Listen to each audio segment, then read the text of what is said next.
Hi! Hello! నమస్తే. Welcome back to our channel. నేను Sirisha. Present జనరేషన్‌లో చాలా మంది అమ్మాయిలు ఇర్రెగ్యులర్ పీరియడ్స్ వల్ల చాలా బాధపడుతున్నారు. ముఖ్యంగా అసలు ఎందుకొస్తున్నాయి? ఏదైనా లోపం ఉందా? ఫుడ్ విషయంలో ఏదైనా జాగ్రత్తలు తీసుకోవాలా? ఏంటి? ఇందులో ఇంకా టైప్స్ కూడా ఉంటాయంట. సో, ప్రస్తుతం మనతో ఉన్నారు. ఆ టైప్స్ ఏంటి? అసలు ఎందుకొస్తున్నాయి ఇలా? ఎలాంటి జాగ్రత్తలు తీసుకోవాలి? ముఖ్యంగా ఎలాంటి ప్రికాషన్స్ తీసుకోవాలో అన్నీ తెలుసుకుందాం. ఈరోజు మనతో పాటు ఉన్నారు డాక్టర్ తేజస్విని గారు, హోమియోపతి.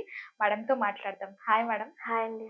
మేడం ముఖ్యంగా ఈ జనరేషన్‌లో కాలేజ్ అమ్మాయిలైనా ఎవ్వరైనా సరే ఆఫ్టర్ మ్యారేజ్ అయిన తర్వాత యాహ్! కూడా ఇర్రెగ్యులర్ పీరియడ్స్ వల్ల చాలా మంది బాధపడుతున్నారు. ఎందుకొస్తలేదు? ఒకవేళ పెళ్లి కాని అమ్మాయిలుంటే ఎందుకు రాట్లేదు? ఒక చిన్న డౌట్ రైజ్ అయితుంది. ఏంటి? ఏదైనా ఒక చిన్న డౌట్. సో, అసలు ఎందుకొస్తాయంటారు? ఇందులో టైప్స్ కూడా ఉన్నాయన్నారు. So, yeah! మాకు క్లియర్‌గా చెప్పండి. అసలు ఇర్రెగ్యులర్ పీరియడ్స్ చాలా కామన్ అయిపోయింది ప్రెజెంట్ డేస్‌లో అన్నమాట. 18 ఇయర్స్ నుంచి 45 ఇయర్స్ వరకు అందరూ ఇంకా పీరియడ్స్ ఆడట్లేదు. డిలే అవుతుంది. ఇలా హ్మ్. చాలా ప్రాబ్లమాటిక్‌గా ఉందని చెప్తూ ఉంటారు. ఇది చాలా కామన్ అయిపోయింది ప్రెజెంట్ ఉన్న డేస్‌లో. అసలు ఇర్రెగ్యులర్ పీరియడ్స్ ఏంటంటే నార్మల్‌గా period cycle 21-35 days normal period cycle. హ్మ్. ఈ డేస్‌లో ఎవరైనా ఎలా అయినా రావచ్చన్నమాట. కొందరికి 28 డేస్‌కి రావచ్చు. కొందరికి 30 డేస్‌కి రావచ్చు. ఈ రేంజ్ 21-35 డేస్ అనేది నార్మల్ రేంజ్ పీరియడ్‌కి. హ్మ్. కానీ కొంతమందిలో ఎలా ఉంటుందంటే మోర్ దాన్ 35 డేస్ తర్వాత వన్స్ ఇన్ 2 మంత్స్, 2 మంత్స్‌కొకసారి, 3 మంత్స్‌కొకసారి ఇలా వస్తుంటుంది వాళ్ళకి. హ్మ్. కొంతమందిలో ఎలా ఉంటుంది, ఒక మంత్‌లోనే 2 టైమ్స్ పీరియడ్ వస్తుంటది. అవును.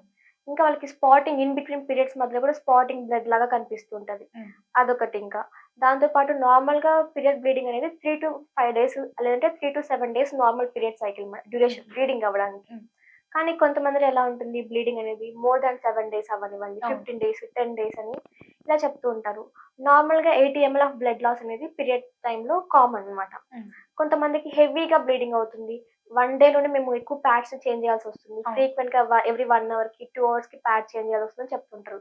ఇది కూడా ఇర్రెగ్యులర్ పీరియడ్స్ కిందే కన్సిడర్ చేయాల్సొస్తుంది. హుహు. ఇంకా ఎలా ఉంటుందంటే వాళ్ళకి పీరియడ్ టైమ్ అప్పుడు ఎక్కువగా పెయిన్‌గా అనిపిస్తుంటుంది. హ్మ్. నార్మల్ పీరియడ్ టైమ్ అప్పుడు సేమ్ మైల్డ్ డిస్కంఫర్ట్ లాగే ఉంటుంది. మైల్డ్ పెయిన్‌తోనే ఉంటుంది. కానీ ఇది డైలీ లైఫ్‌ని ఎలా ఎఫెక్ట్ చేయదనమాట హ్మ్. ఇలాంటివి ఉన్నప్పుడు. కానీ కొంతమందిలో ఎలా ఉంటుందంటే వాళ్ళకి డైలీ లైఫ్ ఎఫెక్ట్ అయ్యేలాగా పీరియడ్స్ ఉంటాయి. పెయిన్‌ఫుల్ పీరియడ్స్ అంటాం వాటిల్ని. హ్మ్. అలా చాలా రకాలుగా ఉంటాయి. ఇవన్నీ ఇర్రెగ్యులర్ పీరియడ్స్ అన్నమాట. ఇందులో ఎన్ని రకాలుంటాయంటే మెయిన్‌గా ఫస్ట్ యాబ్సెన్స్ ఆఫ్ పీరియడ్స్‌ని అమెనోరియా అంటాం. హ్మ్. అంటే పీరియడ్స్ వాళ్ళకి అబ్సెంట్ అయి ఉంటాయన్నమాట. హ్మ్. ఇది 2 టైప్స్ ఉంటాయి. ప్రైమరీ అమెనోరియా, సెకండరీ అమెనోరియా అని. హ్మ్. ప్రైమరీ అమెనోరియా అంటే అసలు ఇప్పటికి ఫస్ట్ టైమ్ పీరియడే రాకపోవడం అది. ఫస్ట్ టైమ్ అది. హ్మ్. సెకండరీ అమెనోరియా అంటే కొంచెం ప్రెగ్నెన్సీ తర్వాత గాని, లేదంటే నార్మల్‌గా కొంతమందికి ఏదైనా డిసీజ్ కండిషన్ తర్వాత 3 మంత్స్ వరకు పీరియడ్స్ రాకుండా ఉంటది. ఇది హ్మ్. Secondary amenorrhoea. హ్మ్. అంటే సర్టెన్ కాజ్ వల్ల వాళ్ళకి పీరియడ్ ఆగిపోతుంటది. ఇది సెకండరీ అమెనోరియా అంటాం. ఇదొక టైప్ అన్నమాట. నెక్స్ట్ డిస్మెనోరియా అంటాం. నార్మల్ పీరియడ్ పెయిన్‌లో డిస్కంఫర్ట్ ఏమి ఉండదు. వాళ్ళకి పెయిన్ తక్కువగానే ఉంటుంది. మోడరేట్‌గానే ఉంటుంది పెయిన్ అనేది. హ్మ్. కానీ ఈ డిస్మెనోరియా కండిషన్ ఎలా ఉంటుందంటే వాళ్ళకి సివియర్ పెయిన్‌గా ఉంటుంది. అన్‌బేరబుల్ పెయిన్ అంటారు. బ్యాక్ పెయిన్ అవ్వనివ్వండి, స్టమక్ పెయిన్, లెగ్స్ పెయిన్ ఇలా చాలా పెయిన్స్ అనేటివి అన్‌బేరబుల్‌గా ఉంటాయి వాళ్ళకి. హ్మ్. వాళ్ళు దాన్ని బేర్ చేయలేరు. డైలీ యాక్టివిటీస్ డిఫికల్ట్‌గా వాళ్ళకి కాలేజ్‌కెళ్ళాలన్నా, స్కూల్‌కెళ్ళాలన్నా చాలా డిఫికల్ట్‌గా ఉంటది వాళ్ళకి. హ్మ్. ఇది డిస్మెనోరియా అంటాం. ఇందులో కూడా 2 టైప్స్ ఉంటాయి. ప్రైమరీ డిస్మెనోరియా, సెకండరీ డిస్మెనోరియా అని. హ్మ్. ప్రైమరీ అంటే పీరియడ్‌కి 2-3 డేస్ ముందు పెయిన్ స్టార్ట్ అవుతుంది. అది హ్మ్. పీరియడ్ రాగానే ఆగిపోతుందనమాట. హ్మ్. అంటే ఇది ఎలాంటి పెథాలజీ గాని మన బాడీలో డిసీజ్ కండిషన్ ఏది లేకపోయినా ఒక సిగ్నల్ నార్మల్‌గానే ఇస్తుంది వస్తుంది. మనకు సిగ్నల్ పీరియడ్స్ ఇస్తుంది. వస్తుందని. యాహ్! ఓకే. ఓకే. ఇది ప్రైమరీ డిస్మెనోరియా. సెకండరీ డిస్మెనోరియా అంటాం ఇంకా. సెకండరీ డిస్మెనోరియా అంటే సంథింగ్ ఇంటర్నల్‌గా ఏదైనా ప్రాబ్లమ్ ఉన్నప్పుడు ఆ ఇంటర్నల్ ప్రాబ్లమ్ వల్ల పీరియడ్స్ ఇంకా పెయిన్‌ఫుల్‌గా మారుతాయి. హుహు. ఇది సెకండరీ డిస్మెనోరియా అంటాం. వాళ్ళకి కొంతమందికి పీరియడ్ టైమ్‌లో నార్మల్ బ్లడ్ లాస్ అనేది కామన్‌గా ఉంటుంది. హ్మ్. కానీ కొంతమందికి హెవీగా బ్లడ్ లాస్ అవుతుంది. ఇలా అవునవును. చెప్తూ ఉంటారు వాళ్ళకి. అది కూడా కలర్ చేంజ్ అవుతుందని అవును. చెప్తుంటారు ఇలా. దీన్ని మనం మెనోరేజియా అంటాం. హ్మ్. మెనోరేజియా అంటే ప్రొఫ్యూజ్ బ్లడ్ లాస్. హ్మ్. 80 ఎంఎల్ కన్నా గూడా ఎక్కువగా బ్లడ్ లాస్ అవ్వడం.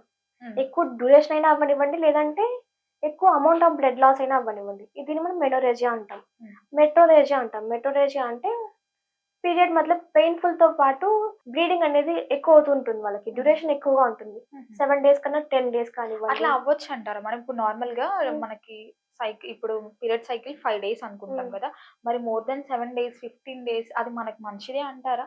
కాదండి అసలు. నార్మల్ కంటే ఏది ఎక్కువుంటదో అదంతా అబ్నార్మల్ కిందకే కన్సిడర్ చేయాలి మనం. హ్మ్. వాళ్ళకేదైనా ఇంటర్నల్‌గా ప్రాబ్లమాటిక్‌గా ఉంటే మాత్రమే ఇలా అబ్నార్మల్‌గా ఎక్కువ డ్యూరేషన్ అవ్వనివ్వండి, ఎక్కువ అమౌంట్ ఆఫ్ బ్లడ్ లాస్ అవ్వనివ్వండి కామన్‌గా ఉంటుంది వాళ్ళలోని. హ్మ్.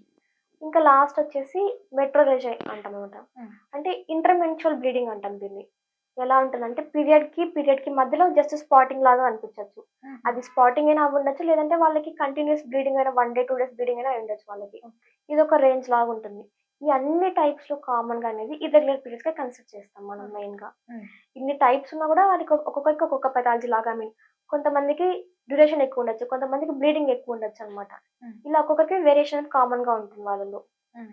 ఇలా కామన్‌గా అసలు వాళ్ళకి ఎందుకు ఇలా ఇర్రెగ్యులర్ బ్లీడింగ్ వస్తుందంటే వాళ్ళకి మెయిన్‌గా ఒకటి హార్మోనల్ ఇంబాలెన్స్. హ్మ్. ఈ 18 ఇయర్స్ ఉన్న వాళ్ళు, 25 ఇయర్స్ ఉన్న వాళ్ళు కామన్‌గా వచ్చేది హార్మోనల్ ఇంబాలెన్స్ వల్ల. హ్మ్. హ్మ్. దీనివల్ల ఎవ్రీ మంత్ పీరియడ్ టైమ్ అప్పుడు ఈస్ట్రోజన్, ప్రొజెస్టెరాన్ హార్మోన్స్ అనేవి తగ్గిపోతూ ఉంటాయి. హుహు. కానీ కొంతమందిలో ఈ హార్మోన్స్ ఎక్కువ అవ్వడం గానీ, లేదంటే ఇంకా తగ్గిపోవడం గానీ, నార్మల్ లెవెల్ కంటే ఇంకా తక్కువైనప్పుడు ఉంటాయి గదా! హ్మ్. అలాంటి కండిషన్స్‌లో వీళ్ళకి ఇలా ఇర్రెగ్యులర్ పీరియడ్స్ కామన్‌గా ఉంటాయి. తక్కువైనప్పుడు. తక్కువైనప్పుడు కొంతమందిలో ఎక్కువైనప్పుడు ఉంటాయన్నమాట. హ్మ్. Next thyroid problems. హ్మ్. హైపోథైరాయిడిజంలో ఎలా ఉంటుందంటే, పీరియడ్స్ అనేటివి ఇర్రెగ్యులర్‌గా ఉంటే దాంతో పాటు హెవీ బ్లీడింగ్ ఉంటది వాళ్ళకి. హ్మ్. హైపర్ థైరాయిడిజం అంటే వాళ్ళకి పీరియడ్ ఇర్రెగ్యులర్‌తో పాటు స్కాంటీ బ్లీడింగ్ ఉంటది. హ్మ్. అమౌంట్ ఆఫ్ బ్లీడింగ్ తక్కువగా ఉంటది వాళ్ళలోని. ఇలా థైరాయిడ్ ప్రాబ్లమ్స్ వల్ల అయ్యుండొచ్చు. లేదంటే పీసీఓఎస్ అంటాం. హ్మ్. Polycystic ovarian syndrome. ఈ పీసీఓఎస్ ఉన్న వారిలో కూడా సేమ్ ఇది ఇర్రెగ్యులర్ ప్యాటర్న్ ఫాలో అవుతుంది. హ్మ్. కొంతమందికి 3 మంత్స్ పీరియడ్ రావడం, లేదంటే అట్ ఏ టైమ్ వచ్చినా కూడా ఎక్కువ హెవీ బ్లీడింగ్ అవ్వడం, హ్మ్. ఇలా కామన్‌గా ఉంటుంది. ఈ పీసీఓఎస్‌లో ఇంకొకటి ఏముంటుందంటే యాన్యులేషన్ సైకిల్స్ అంటాం. హ్మ్. అంటే ప్రాపర్‌గా ఎవ్రీ మంత్ ఎగ్ రిలీజ్ అవ్వకపోయినా వాళ్ళకి పీరియడ్ స్టార్ట్ అవుతుంది. అంటే వాళ్ళకి రెగ్యులర్ పీరియడ్సే ఉన్నాయి కదా! మాకు ఏం ప్రాబ్లమ్ లేదని కన్సిడర్ చేస్తూ ఉంటారు చాలామంది. కానీ అది కూడా ఒక ప్రాబ్లమాటిక్ కండిషన్ అనమాట. ఎలా అంటే ఎవ్రీ మంత్ మనకు ఒక ఎగ్ రిలీజ్ అవుతుంది. అవును. కానీ పీసీఓఎస్ ఉన్న వాళ్ళు ఎగ్ రిలీజ్ అవ్వకపోయినా కూడా వాళ్ళకి పీరియడ్ స్టార్ట్ అవుతాయి. హుహు. కాబట్టి ఆ కండిషన్స్‌లో కూడా మనం చెక్ చేసుకుంటూ ఉండాలి. హ్మ్. నెక్స్ట్ ఇంకా ఏమైనా ప్రాబ్లమ్స్ ఏమైనా ఉన్నాయి. ఇటువంటి ఫైబ్రాయిడ్స్ అవ్వనివ్వండి, ఎండోమెట్రియోస్ అవ్వండి. ఇలాంటి అన్ని కండిషన్స్‌లో వాళ్ళకి ఇర్రెగ్యులర్ పీరియడ్స్ కామన్‌గా కనిపిస్తూ ఉంటాయి వాళ్ళకి. హ్మ్. ఇలాంటప్పుడు ఎక్కువ హెవీ లాస్ అయిందనుకో బ్లడ్ అనేది, వాళ్ళకి అనీమియా వచ్చే పాసిబిలిటీ ఎక్కువగా ఉంటుంది. ఐ మీన్ సివియర్‌గా బ్లడ్ లాస్ అయిపోతూ ఉంటుంది. నార్మల్ కన్నా గూడా మన బాడీలో బ్లడ్ లెవెల్స్ కానివ్వండి, ఐరన్ లెవెల్స్ కానివ్వండి తగ్గిపోతూ ఉంటాయి ఇలా. వాళ్ళకప్పుడు వీక్‌నెస్‌గా అనిపిస్తుంటుంది. డిజీనెస్ కళ్ళు తిరిగినట్టు పడిపోతున్నట్టు అనిపిస్తూ ఉంటుంది వాళ్ళలో. హ్మ్. ఇవన్నీ కామన్‌గా ఉంటుంటాయి ఇర్రెగ్యులర్ పీరియడ్స్‌లో అసలు వాళ్ళు. హ్మ్. ముఖ్యంగా ఇట్లా 3 మంత్స్‌కి ఒకసారి అవుతున్న వాళ్ళు ఖచ్చితంగా డాక్టర్‌ని కన్సల్ట్ అవ్వాలంటారా? ఆ! ఖచ్చితంగా అండి. హ్మ్. ఎప్పుడంటే ఈ 3 మంత్స్‌కి ఇలా కొన్నిసార్లు ఎలా అంటే ఉంటుందంటే 3 మంత్స్ వరకు వెయిట్ చేయొచ్చా? 1 మంత్, 2 మంత్స్‌లో కూడా చేయొచ్చు కదా! డాక్టర్‌ని కన్సల్ట్. ఆ యాహ్! 3 మంత్స్ వరకు వెయిట్ చేసే బదులు 2 మంత్స్‌లో కన్సల్ట్ అవ్వచ్చు. అవ్వచ్చు. బట్ హ్మ్. ఇన్ బిట్వీన్ ఫ్యాక్టర్స్ మనం కన్సిడర్ చేయాలి. ఆ టైంలో ఏదైనా స్ట్రెస్‌ఫుల్‌గా ఉన్నా గానీ, పీరియడ్స్ అనేటివి హార్మోన్స్ అనేటివి కార్టిసాల్ హార్మోన్ ఎక్కువవుతుంది. దానివల్ల పీరియడ్ హార్మోన్స్ తగ్గించేలా చేస్తుంది. లేదంటే ఎక్కువగా ఎక్సర్సైజ్ చేయడం గానీ, హ్మ్. ఇలా ఎక్సర్సైజ్ చేసినప్పుడు హార్మోన్ లెవెల్స్ ఫ్లక్చుయేషన్ జరుగుతుంది.